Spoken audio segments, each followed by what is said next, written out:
In the interest of time, because we may be getting a torrential downpour here in the next couple hours, which could cause us to lose power and also flood the lower part of my shop out, which seems to be the trend when we get a heavy rain. I'm just going to do a quick video here to discuss prepping for Pennsylvania Plow Day this year, since I'm not really doing anything too special or too exciting this year. Just running the same good old setup with the 782 here and the 3-point Brinly plow. I've been having pretty good luck with this tractor for the last couple years. This has kind of become my dedicated plow tractor since I don't really have much of a use for it otherwise. I've really just used it in the spring for Plow Day events, and that's just about it. And I'm trying to find more uses for this tractor. I think I might get a mower deck to put a mower deck under it here and try mowing the lawn with it at some point, just to give it something else to do. But other than that, I mean, this tractor mostly just sits over at my parents' house for most of the year. So I dug it out of hibernation a couple weeks ago. I hauled it up here and I got the 3-point Brinly plow hooked up to it. And I didn't really even have to do much as far as servicing it. I mean, I usually make a point to change the oil in this thing once a year. But I run this tractor just enough over the course of the past year, usually like once a month or so, just enough to keep the fluid stirred up in it. And I didn't really put more than 15-20 hours of runtime on it last spring with the plow days we had last spring. So the oil that's in it is still fairly clean and, you know, fairly new. So I honestly didn't even bother changing the oil in it this year. I'm just kind of keeping things as simple as possible. But like I said, I got the 3-point plow mounted up. I have the plow and the tractor hitch adjusted just right to fit this plow. And this thing is plowed really, really nice the last couple years. It leaves a nice square furrow with the coulter wheel in place, obviously. And some of the fields I plowed at some of these events, you know, some of them are tougher than others, especially when you get into a no-till field and you're trying to break hard ground. It's like plowing concrete. So in fields like that, sometimes your plowshare, you know, has a hard time cutting in. And of course, my plowshare is not in the greatest shape, but Brinly recently discontinued making the 12-inch shares for these 3-point plows. So for the time being, until somebody comes out with a viable alternative or aftermarket solution, I'm just going to run this one until I can't anymore. So to remedy that, I have my buddy Carl weld up a suitcase weight bracket that mounts to the beam. It utilizes these two bow holes here, and it's just, you know, a couple pieces of steel and some square tube, just enough to fit one suitcase weight. I found that usually, you know, 1 or 2 suitcase weights hanging off the back of the plow is enough to help that plowshare start to penetrate and dig in. I've seen some guys at Plow Days, they build one of these that's double wide so you can fit 2 suitcase weights, but I've had good luck with just one. So, and you'll go to some of these Plow Days and notice that a lot of guys, you know, because these 3-point Brinly plows are light, relatively speaking, compared to, you know, a trailer plow for a farm tractor. I mean, when you get into the tougher soils, sometimes they have a hard time penetrating. So, like I said, having a little extra weight certainly helps.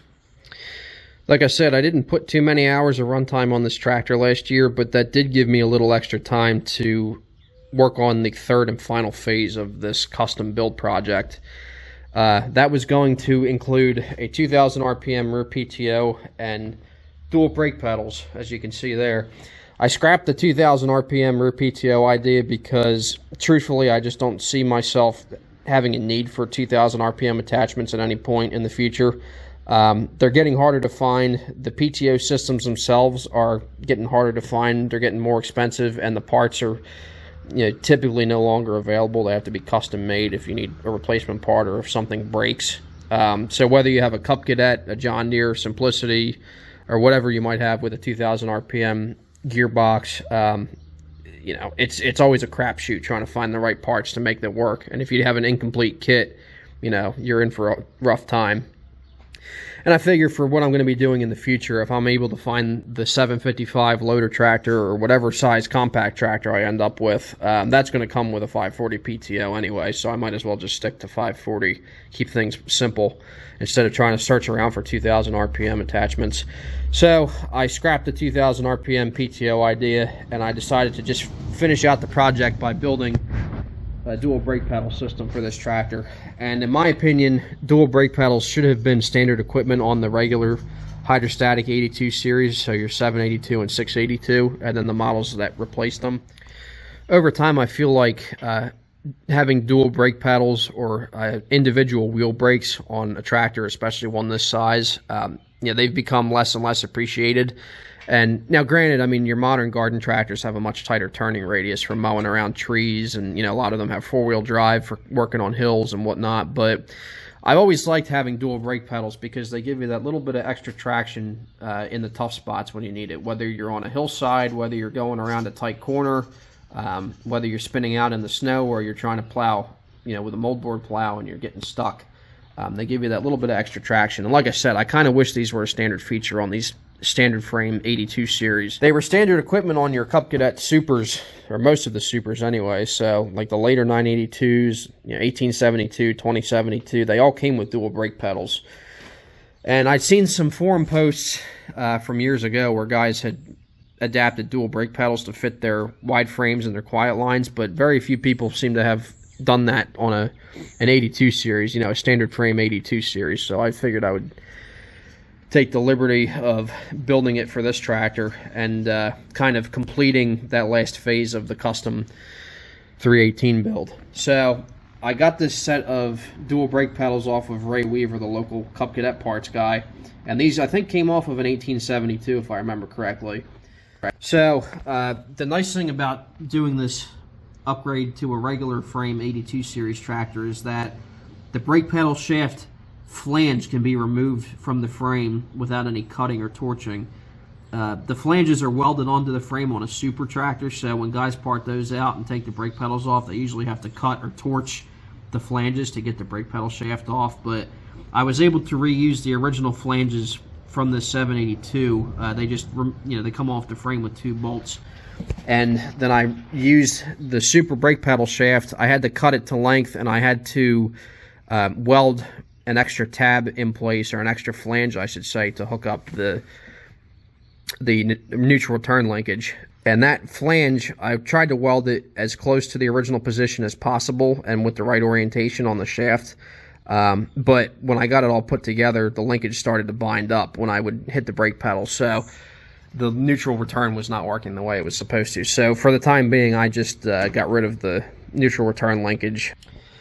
The biggest challenge with adding dual brake pedals on a standard frame 82 series tractor like a 782 is that the frame rails are, I want to say, 5 to 6 inches shorter than on a super. So the brake pedals need to be extended to reach from the pedal shaft in the back there in front of your transaxle. They have to reach up around the front of the footrests. So I had to buy I think I bought some 1/2-inch steel plate, if I remember correctly. Cut it down and welded some extensions in, and I mean, it may be hard to tell here.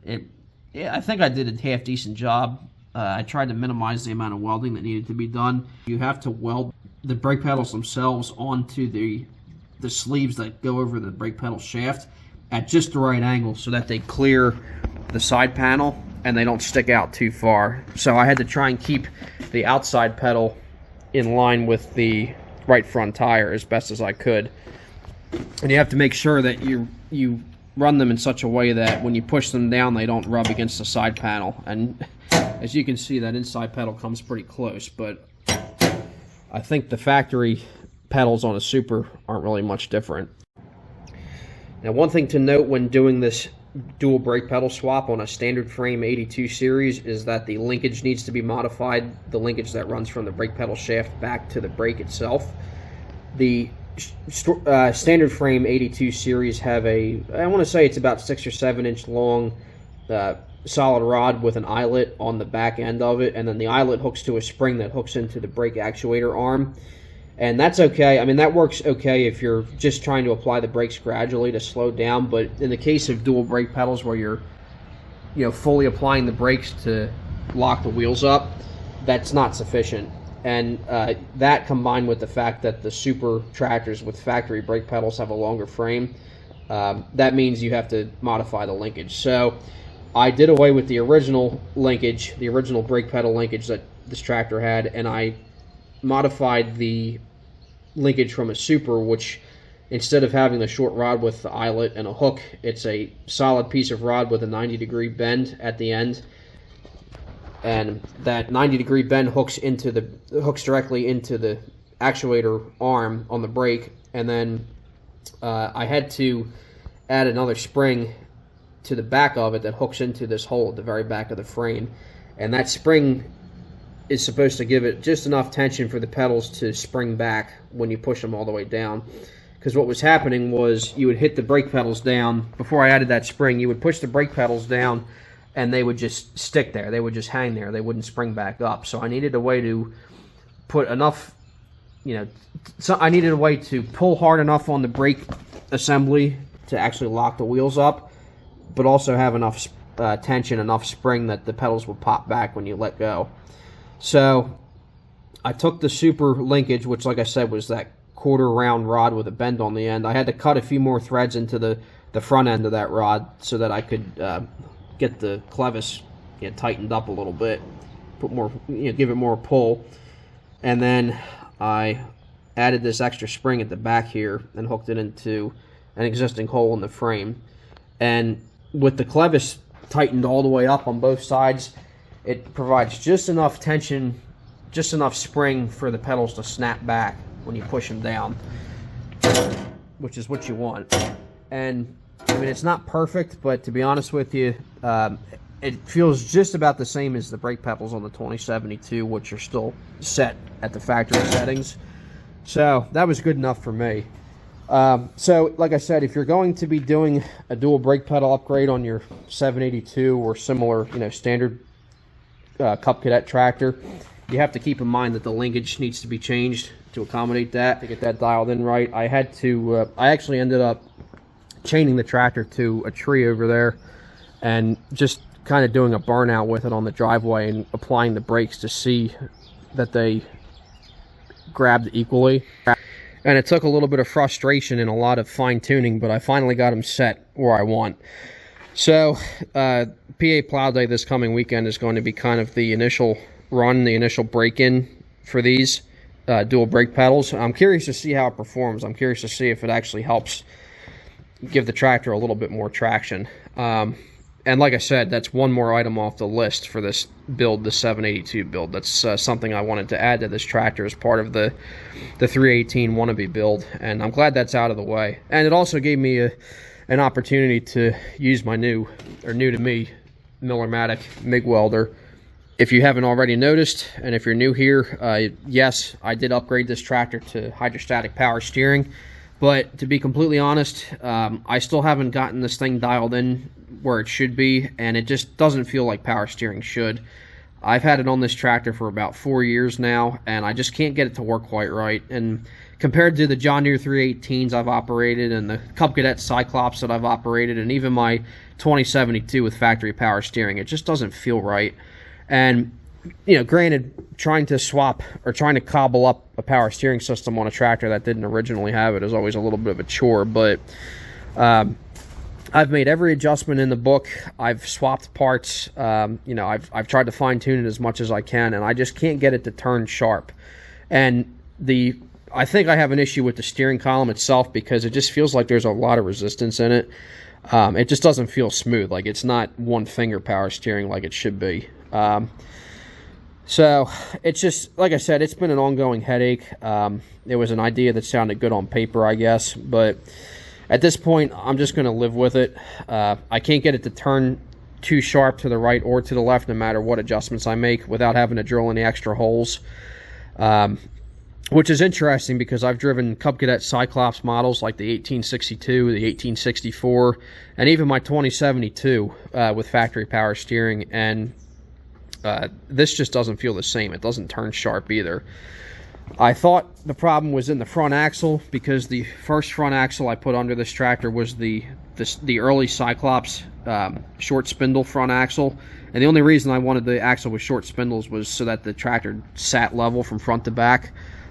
Typically the super steer axle puts the front of the tractor up a little bit higher to give it more clearance, but so the first axle, like I said, was the standard drop spindles, and I figured maybe that was the issue, wasn't allowing the wheels to turn fully lock to lock. So I swapped that out with a true super axle, which has the center point steering with the tie rod, or the 2 tie rods, I should say, and that made no difference. So I finally broke down and I got the later style Cyclops super steer axle, which has the taller spindles to allow the wheels to turn a little bit sharper in each direction.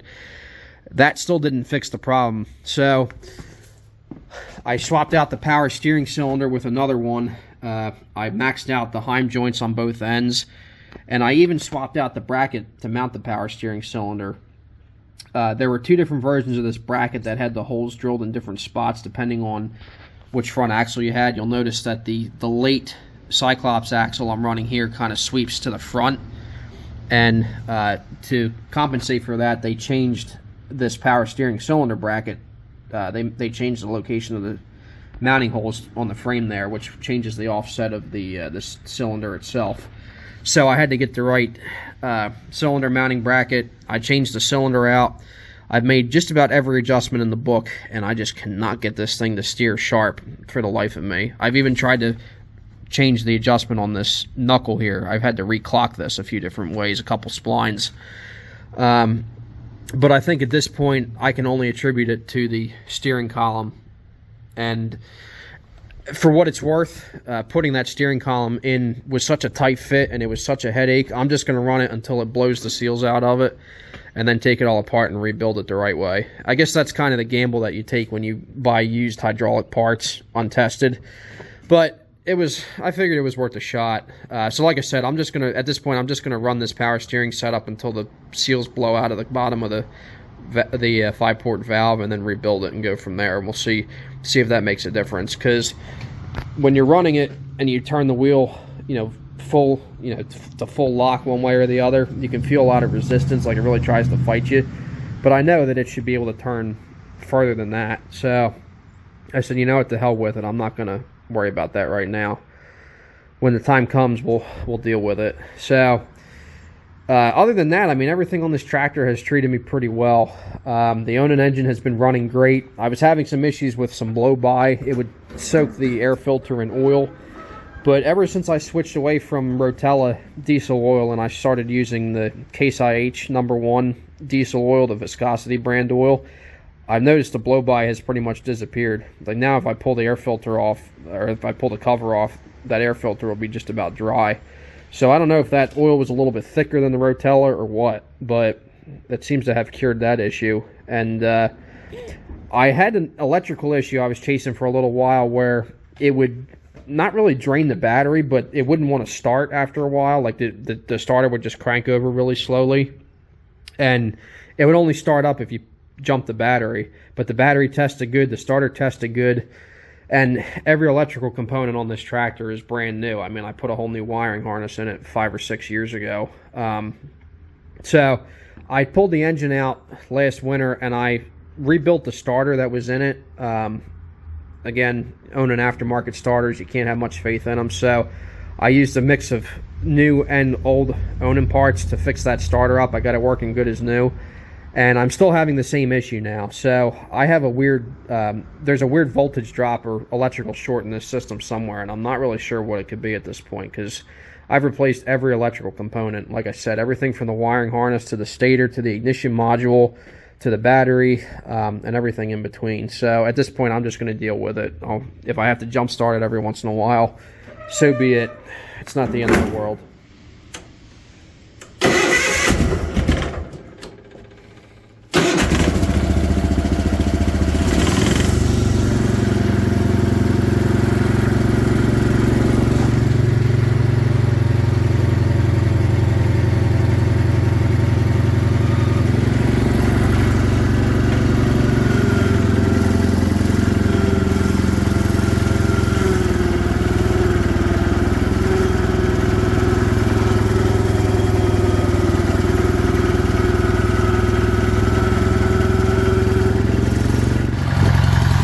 So like I said, nothing too exciting. I just wanted to report on a couple of the new changes to the 782 and just kind of touch base with everybody before PA Plow Day this coming weekend, and before we get hounded with rain here and the power probably goes out.